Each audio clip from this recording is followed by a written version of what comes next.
Efficacy loose कर दी है या उसका असर हो सकता है या नहीं हो सकता? अच्छा, ये जो चीज़ है ये क्यों बन गई है सर? इसका जैसे ये यकम है, ये 2 है, यहाँ 30 है, ठीक है, ये 2 बजे, ये 4 बजे, ये 6 बजे, इसमें पूरे दिन के लगा लेना। अच्छा, एक फार्मेसी और मेडिकल स्टोर में क्या डिफरेंस आता है? मेडिकल स्टोर है और एक फार्मेसी है, इसमें डिफरेंस क्या है? आपसे मैं कहूँगा फॉर एग्जांपल ये मेडिसिन उठा के कि ये मुझे ना इसकी इनवॉइस वारंटी दो, बिल वारंटी आप मुझे दोगे, आपने उसको पे भी किया, ठीक है, लेकिन उसने आपको गलत बैच दे दिया, अब वो मिसमैच कर रहा होगा। इसका मतलब ये है कि मैं इसको कहूँगा दिस इज़ अनवारंटेड ड्रग, ठीक है, आपके पास वारंटी नहीं है, you are not authorise to keep it, ठीक है, फिर वो सारा बर्डन आप पे आ रहा है। प्रिस्क्रिप्शन आई आपने प्रिस्क्रिप्शन चेक की, इस पर मेडिसिन लिखी है, आप ये उठा के जाओगे डॉक्टर साहब के पास, ठीक है, जो आपके फार्मासिस्ट है, क्वालिफाइड पर्सन है इस फार्मेसी के, ये आपको कहेंगे कि अच्छा ये लिखी हुई है, चले मैं इसको अलाउ करता हूँ कि आप इसको दे दें, ठीक है, इसका मतलब है कि he is authorised, he is supervising you. दूसरी चीज़ है कि ये भी इंश्योर करवाना है कि जब कोई सप्लाई देने आएगा ना आपको, कोई डिस्ट्रीब्यूटर आता है, तो ये देखना लाजमी कि जब वो उसमें से सिरप निकाल रहा है तो क्या वो मेंटेन हुआ हुआ टेम्परेचर ही नहीं हुआ हुआ। जब कोई प्रिस्क्रिप्शन आती है तो वो फिर यहाँ पे ना आपने नोट कर लेना है प्रिस्क्राइबर कौन है, यानी कि ये डॉक्टर कौन है, ठीक है, वो वहाँ पे लिख लेना है आपने। सब पे आपने करना है, नारकोटिक्स पर नारकोटिक्स की लेबल करना है, पॉइजन के ऊपर आपने पॉइजन करना है, एक्ट और रूल्स के मुताबिक जो पॉइजन वाली ड्रग्स होती है ना वो उसको आपने लॉक में रखना है। तो आप किस तरह से उसकी प्लेसमेंट करेंगे? क्या उसको आप ये वर्किंग शेल्फ में लगा देंगे या उसका कोई अलग शेल्फ होगा, या क्या करेंगे, उसकी लेबलिंग करेंगे, क्या करेंगे? मैं तो sir drug act 1976, drug act 1976 है और इसके जो ड्रग रूल्स हैं वो हैं 2007 के, और ये ड्रैप एक्ट है, ठीक है, ड्रैप एक्ट 2012। इन सब में से ना ये 2 चीज़ें जो डाउनलोड करके ना ये पढ़नी है, ख़ासतौर पे ड्रग रूल्स हैं। रूल का मतलब है कानून जो बना है उस कानून की इम्प्लीमेंटेशन कैसे होनी है, ठीक है। तो जब एक फार्मेसी बनाएंगे ना तो मेरा ये है इमेज के फार्मेसी को मिसाल होना चाहिए, ठीक है। चूनिया में कोई भी फार्मेसी बने तो उसको एग्जांपल होना चाहिए सबके लिए, सब लोग उसको फॉलो करें, उस पर लॉ की इम्प्लीमेंटेशन सही तरह से हो, ठीक है, उसको जो एग्जांपल के तौर पे हम पोर्ट्रे करें। कोई भी जब ट्रेनिंग सेशन या उसमें होगी तो उसमें मैं ये ज़रूर देखूंगा कि इस पूरे चूनिया में कौन सी फार्मेसी जो है इस एरिया में, बताओगे सबको, अप्रिशिएट भी करूँगा, सर्टिफिकेट भी दूंगा और सबको बताऊँगा कि ये बंदा है जो एग्जाम्पल के तौर पर काम कर रहा है, ठीक है। ये मैटर नहीं करता कि एक बहुत बड़ी फ्रेंचाइज है, फजलदीन है, क्लिनिक्स है, एक बहुत बड़ी का बड़ा नाम है। मेरे लिए मैटर करता है कि छोटी फार्मेसी भी अगर है तो वो उससे अच्छा कानून की इम्प्लीमेंटेशन कर रही है, तो वो मेरे लिए सबसे इम्पोर्टेंट है, ठीक है, उसको मैं ज़रूर अप्रिशिएट करूँगा सबके सामने। आपकी ग्रेजुएशन इंदौर से किस ईयर में? ये सर मैं 2018 का पास हूँ। 19 में जॉब हम स्टार्ट हुआ वो, यानी कि जब हम चढ़े मतलब जॉब स्टार्ट कर देते हैं। अच्छा, प्रैक्टिस में ग्रेजुएशन के बाद फिर आपने क्या किया? ग्रेजुएशन के बाद सर मैंने फार्मा इंडस्ट्री में शामिल किया। ठीक हो गया।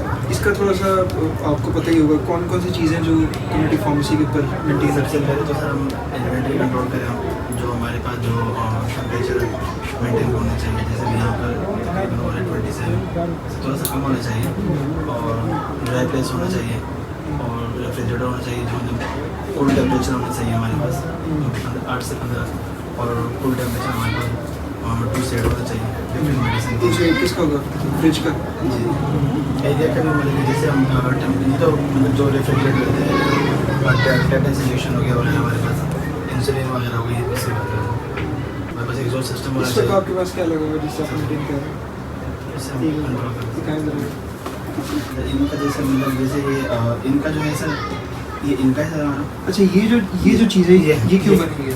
सर मैं एक पर्टिकुलर एरिया के लिए करना चाह रहा हूँ, जैसे मैं इस पानी का टेम्परेचर चेक करना चाहता हूँ, ठीक है, तो मैं इसमें डिप करूँगा, सही सर, फिर जो ये कैलकुलेट करेगा, फिर जो वो शो करेगा, फ्लक्चुएट हो सकता है टेम्परेचर, आगे पीछे हो सकता है, तो ये फिर आउट में शो करेगा। ठीक है, इसका मतलब हम इससे टेम्परेचर चेक कर सकते हैं पानी का, पानी में जो डालें रहेगा चेक करें पानी ज़्यादा। अब आप वो ग्लास में। अच्छा, ये मुझे बताएं कि कौन सा टेम्परेचर चेंज होगा इन दोनों में? सर ये इसमें से चलेगा, इन वाला? जी, चलो देखते हैं, थोड़ी देर इसको रख देते हैं। 29.1 है और 28.1 है, आपने ये वाला कहा कि ये वाला चेंज होगा, ठीक है। सर ये बढ़िया। अब मुझे बताएं कौन सा चेंज हुआ? नीचे वाला, ठीक है। तो ये मैं आपको समझाना चाह रहा था कि जब हम देखते हैं एक बंदा, ये लेकिन नीचे वाला चेंज हो रहा है, अब ये 16 हो गया, जी ठीक है। आपने कहा था कि ऊपर वाला होगा इन वाला, इनसे हमें ये कॉन्सेप्ट आता है इस वाले थर्मामीटर पे कि ये वाला चेंज होगा, हालांकि ये आउट वाला ये वाला चेंज होगा।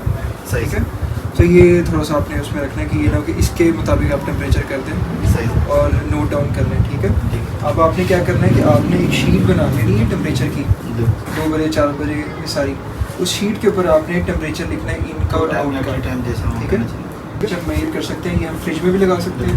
ठीक है, फ्रिज का टेम्परेचर आ जाएगा, तो फ्रिज का टेम्परेचर कहाँ पे आएगा, ये आउट वाला, ये जो आउट लिखा है इस पे आएगा फ्रिज का। ठीक है, सही तो अगर एक आपको ये ना पता होता तो आप ये लगाते, पर आपको लगना था कि इधर आना चाहिए फ्रिज का। ठीक है, तो ये थोड़ी सी है कंसेप्चुअल बात है। कैलिब्रेशन इसकी होती है, इसके भी सर्टिफिकेट होता है कैलिब्रेशन का। जब भी आप ये परचेज करें तो इसका देख लीजिएगा कि कैलिब्रेटेड है या नहीं है। जैसे ये यकम है, ये 2 है, यहाँ 30 है। ठीक है, ये 2 बजे, ये 4 बजे, ये 6 बजे, इसने पूरे दिन के लगा दिए। और यहाँ पे आपके सिग्नेचर होंगे। ठीक है, आप अपने कर लेना, ये क्वालिफाइड हो, यहाँ पे इसके हो गया, इसमें टेम्परेचर मेंटेन हो जाएगा। ये टेम्परेचर का इसलिए ज़रूरी है क्योंकि इस वक्त ना समर है, तो गर्मी इतनी ज़्यादा, आज भी 47 डिग्री है, 47 इतना था। दूसरी चीज़ एक ये भी इंश्योर करवाना है कि जब कोई सप्लाई देने आएगा ना आपको, कोई डिस्ट्रीब्यूटर आता है, तो ये देखना लाजमी कि जब वो उसमें से सिरप निकाल रहा है तो क्या वो मेंटेन हुआ हुआ टेम्परेचर। अगर एक सिरप आ रहा है और वो 40-45 डिग्री के ऊपर आ रहा है, जबकि उसको होना चाहिए 25 पे या लेस देन 30 होना चाहिए, 20 पे होना चाहिए। ट्रांसपोर्टेशन में उसे उतनी धूप और मेंटेन हाँ, करें। तो ये आपने देखना है कि जब वो आपको दे रहा है तो क्या वो इसको मेंटेन करेगा, नहीं कर रहा। अगर वो नहीं कर रहा तो आपने उसको कहना है कि मुझे ये नहीं चाहिए, मुझे आप मेंटेन करके जब लाओ तब वो मुझे दो। और अगर वो आपको परेशान करता तो फिर आपने मुझे बताना। ठीक है, क्योंकि ड्रग रूल्स 2007 है, पंजाब के ड्रग रूल्स 2007, इसके अंदर स्केड्यूल जी के बाद स्केड्यूल एच है, वो पढ़ना है आपने। ऑनलाइन गूगल करोगे Punjab drug rules schedule H वगैरह कैसे ढूंढना मिल जाएगा। उसमें है गुड स्टोरेज और डिस्ट्रीब्यूशन प्रैक्टिस, उसमें कूल का कोल्ड टेम्परेचर, रेफ्रिजरेशन का टेम्परेचर, आपने किस तरह से मेडिसिन रखनी है, डिस्ट्रीब्यूट जो मेडिसिन होती है तो वो किस तरह से होनी चाहिए, ट्रांसपोर्टेशन वगैरह, तो उसमें है।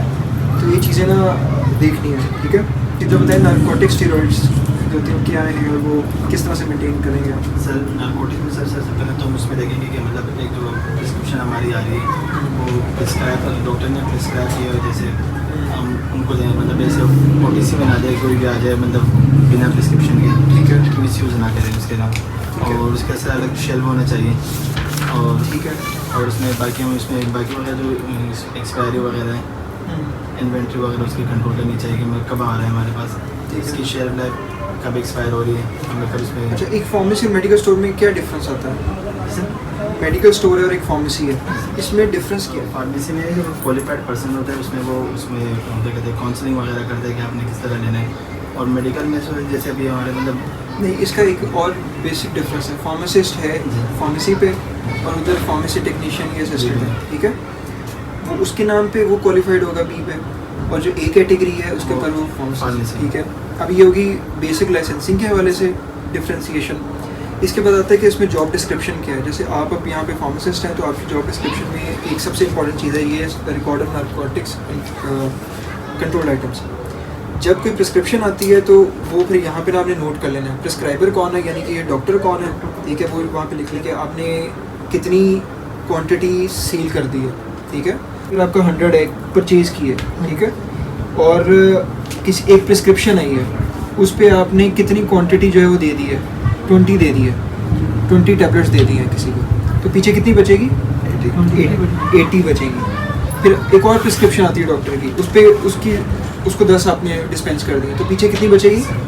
70 बचेगी। ठीक है, और यहाँ हर प्रिस्क्रिप्शन के आगे जो होगा ये आपका क्वालिफाइड का सिग्नेचर होगा। ठीक है, ये सिग्नेचर होता है क्वालिफाइड जो कि फार्मासिस्ट होगा। ठीक है, फार्मेसी के ऊपर वो ये दे सकता है। तो ये एक बड़ा डिफरेंस है कि इसमें आप नारकोटिक स्टेरॉइड्स फार्मेसी के ऊपर सेल कर सकते हो। ठीक है, लगानी नहीं है, टीके वगैरह लगाने नहीं है। ठीक है, प्रिस्क्रिप्शन के ऊपर सेल करना। ठीक है, तो ये नारकोटिक स्टेरॉइड्स का भी हो गया। अच्छा, एक्सपायरी के हवाले से क्या इंपॉर्टेंट होता है? एक्सपायरी के हवाले से जैसे मेरे पास अगर सपोज में एक इन्वेंट्री आती है हमारे पास, तो मैं कोशिश करूँगा जैसे अभी मुख्तलिफ बैचेस बनते हैं हमारे पास कंपनी में, मुख्तलिफ बैच बनते हैं। 2021 के भी हैं तो उसकी एक्सपायरी होगी हमारे पास 24-25 की होगी। जैसे अगर मैं 22 में बना रहा हूँ तो उसके हमारे पास जाएगी 26-27 की जाएगी उसकी हमारी। तो अच्छा, अगर एक ड्रग एक्सपायर हो गई है तो क्या उसने अपनी एफिकेसी लूज़ कर दी है या उसका असर हो सकता है या नहीं हो सकता? टेंसी हो तो वो सब सेम होता है, सब सेम होता है, पर उसमें उसके टेक्सचर में उसके मतलब उसमें जैसे अगर टेबलेट है बाज़ औक़ात पोरस भी हो जाता है, वो रिजिस भी हो जाते हैं। हमारे पास कंपनी में बैचेस आते हैं, जैसे मार्केट में कोई कंप्लेन मतलब जैसे अगर एक्सपायर होगी तो वो वापस आती है, फिर वो डिस्कार्ड करते हैं वो लोग वहाँ पर। तो उसमें ज़्यादातर जो हम देखते हैं रीपैकिंग जो वगैरह हम उसमें कराते हैं। चलिए फर्ज करें यहाँ पे आप ना ऑडिट कर रहे हैं, चेक कर रहे हैं अपनी पूरे शेल्फ्स को। यहाँ पे आपको ना मेडिसिन मिली है जो 6 महीने बाद एक्सपायर होनी है, एक मेडिसिन मिली जो 4 महीने बाद एक्सपायर होनी है, एक है 2 महीने बाद। तो आप किस तरह से उसकी प्लेसमेंट करेंगे? क्या उसको आप ये वर्किंग शेल्फ में लगा देंगे या उसका कोई अलग शेल्फ होगा, ये क्या करेंगे कि उसकी लेबलिंग करेंगे? क्या मैं माइंड सेट करूँगा कि मतलब मैं जैसे सपोज अगर पेरेंट हो रहा है वो अब 2 महीने बाद हो रही है तो मैं कोशिश करूँगा कि मैं उसको सामने लगाऊँ ताकि कोई मतलब जैसे कोई आता है तो मैं सबसे पहले वो 2 मंथ वाली निकालूँ, उसके बाद फिर मैं 4 मंथ पे आऊँ, उसके बाद फिर मैं 6 मंथ पे आऊँ, ताकि मेरी यानी आप वो कह रहे हैं फीफो का principle, first in first out, कि जो पहले आपने परचेज की है वो लगाई है वो पहले ताकि वो कंज्यूम हो जाए, पेशेंट टेक कर ले वो अपना। ठीक है। दूसरी ये बात मैं जानना चाह रहा था कि जैसे आपने खासतौर पे याद रहता है कि रैक बना लेना एक्सपायर्ड ड्रग का अलग कोई जगह पे, एक बना लो नियर एक्सपायरी का, ठीक है। नियर एक्सपायरी का उसमें ये होगा कि अगर 4 महीने रह गए हैं तो उसको नियर एक्सपायरी में डाल दो, ठीक है। और अगर एक्सपायर हो गई है तो उसको एक्सपायरी के रैक में रख देंगे, ठीक है। इससे ही होता है कि अगर कोई भी इंस्पेक्शन टीम आती है, मैं आता हूँ, कोई भी चेक करने ऑफिसर आएगा ना, वो ये देखेगा कि एक्सपायर्ड ड्रग वर्किंग शेल्फ में नहीं, ये सारे शेल्फ जो इस वक्त ये वर्किंग शेल्फ कंसीडर होते हैं। इसका मतलब ये है कि हमारा दिमाग ये कहता है कि आप यहाँ से गोली निकाल के बेच दोगे, ठीक है। अगर वो एक्सपायर इधर मिल गई तो इसका मतलब ये कि वो कॉन्ट्रावेंशन है ड्रग एक्ट की, ड्रग रूल्स की, ठीक है, ट्रैप एक्ट की, तो उसके ऊपर फिर कॉन्ट्रावेंशन पे फिर सजा जमा देते हैं। तो ये करने के लिए एक्सपायरी शेल्फ बनाओ, एक नियर एक्सपायरी बना लो, उसको एक लेदर बना लो कि जो एक्सपायर होने वाली है वो उधर। इसी तरह से मतलब हाँ, नारकोटिक्स का आपका लेदर और पॉइजन का आपका लेदर, इस सब पे आपने करना है। नारकोटिक्स पे नारकोटिक्स की लेबल करना है, पॉइजन के ऊपर आपने पॉइजन करना है। एक्ट और रूल्स के मुताबिक जो पॉइजन वाली ड्रग्स होती है ना, वो उसको आपने लॉक पे उसका एक लॉक होना चाहिए, जहाँ पे भी रखोगे उसका एक लॉक होगा, ठीक है। इसलिए कितना पड़ेगा उसे? एफएससी की भी है ना, तो ये काम करना है, ठीक है। मैं लिख के जा रहा हूँ ड्रग एक्ट, ठीक है, ठीक है। अच्छा, और कोई क्वेश्चन इसके हवाले से, कोई भी किसी चीज़ के हवाले से? सर एक ये क्वेश्चन है कि सामने डॉक्टर बैठे हैं, उनकी जो प्रिस्क्रिप्शन आती है तो उसके ऊपर डॉक्टर मेथाफोन का ही नहीं होता, ठीक है। प्रिस्क्रिप्शन, अब ये एक इम्पॉर्टेंट चीज़ है, इसमें मैंने सबको इंस्ट्रक्ट भी किया था कि कोई प्रिस्क्रिप्शन अगर आए ना शेख साहब, तो आपने देखना कि डॉक्टर उस पर ना स्टैम्प और साइन ज़रूर करें, ठीक है। क्या होता है कि कोई अनऑथराइज बंदा, जब एक्ट पढ़ोगे ना उसमें लिखा हुआ है कि प्रिस्क्रिप्शन किसी भी ऑथराइज्ड प्रिस्क्राइबर से, ठीक है। ऑथराइज्ड प्रिस्क्राइबर का ये मतलब है कि डॉक्टर है जिसने MBBS किया हुआ है, उसके पास कानूनी हक है, वो उसको लिख सकता है। लेकिन अगर एक सादे कागज़ पे आपके पास प्रिस्क्रिप्शन है जिस पे डेक्सामेथासोन लिखा हो, ठीक है, तो आपको तो नहीं पता कि ये क्या है। कानून के मुताबिक आपको वो प्रिस्क्रिप्शंस रखनी है अपने पास, ठीक है। वो प्रिस्क्रिप्शन ले लेनी है, अपने पास रख लेनी है और उसको चीज़ डिस्पेंस कर देनी है। अब प्रिस्क्रिप्शन अगर आके मैं चेक करता हूँ और उसके ऊपर डॉक्टर का नाम नहीं है, स्टैंप नहीं है, और आप कहते हैं डॉक्टर ने दी है, तो मैं आपकी बात नहीं मानूंगा। क्यों? क्योंकि उस पर कोई एविडेंस नहीं है। मैं कहूँगी आपने खुद देखी है। इसी तरह से कभी कोई नर्सेज लिख देती हैं, कभी कोई डिस्पेंसिंग स्टाफ जो था हॉस्पिटल का वो लिख देता है कि ये ले आओ, वो डॉक्टर नहीं लिख रहा होता। या ये भी हो सकता है कोई अगर कहीं पे करप्ट प्रैक्टिस हो रही है तो वो उन्होंने आप हॉस्पिटल के नाम पे आपसे मंगवा ली है और घरों में कहीं सेटअप्स बनाए हुए हैं, कहीं बनाए हुए हैं और उसके अंदर वो यूज़ हो रहा है, ठीक है।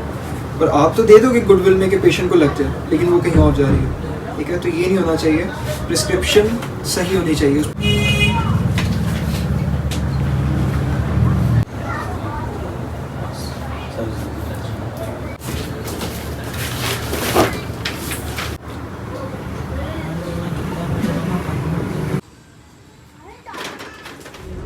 आप वैसे देखो, आपकी फार्मेसी है, आपकी फार्मेसी का मतलब ये है कि you are authorise to keep narcotics and controlled items, narcotics, steroids and controlled item जितने भी हैं, तो उसमें आप डेक्सा भी रख सकते हो, क्लोनाज़ेपैम भी रख सकते हो, क्लोनाज़ेपैम भी रख सकते हो, बेंजोडाइज़ेपिन की जितनी क्लासेस डॉक्टर साहब वो सारी रख सकते हो, ठीक है। और वो आपने तरीका ये होता है कि आप एक प्रिस्क्रिप्शन आई कि ये आप प्रॉपराइटर या सेल्स स्टाफ जो भी होगा ना उस पर कह दें कि हाँ हम अलाउ किया हमने, ठीक है, क्योंकि इनके नाम पे लाइसेंसिंग हो रही है, यही जवाब दे होंगे बाद में। अगर कोई ऐसी मिसहैप होता है, कोई चीज़ होती है, उसमें आप जवाब देंगे कि आपने क्यों अलाउ कर दिया अगर वो नहीं थी, ये आपके पास दे दी कि अलाउ कर दिया, आपने उसको डिस्पेंस कर दिया, ठीक है।